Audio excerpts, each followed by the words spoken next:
அந்த வீட்டில் இருக்கக்கூடிய ஆணோ பெண்ணோ இல்லை மகளோ மருமகனோ யாரோ ஒருத்தர் அந்த குடும்பத்தில் காதல் வயப்பட்டிருப்பாங்க. அப்போ தான் அந்த லவ் பேர்ட்ஸ் அந்த இடத்துக்கு வரும்.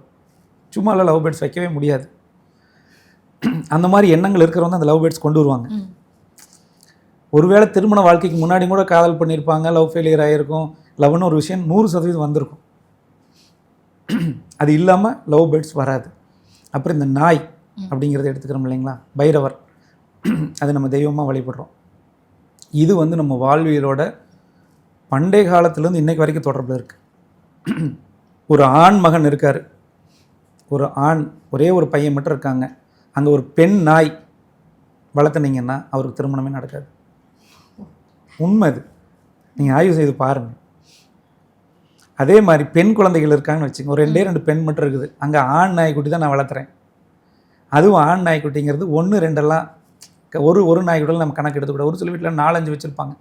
அந்த மாதிரி வளர்த்துற வீட்டிலாம் பண்ணிங்கன்னா அந்த பெண் யாரோ ஒருத்தர் பெண் வந்து திருமணம் ஆகாத இருப்பாங்க.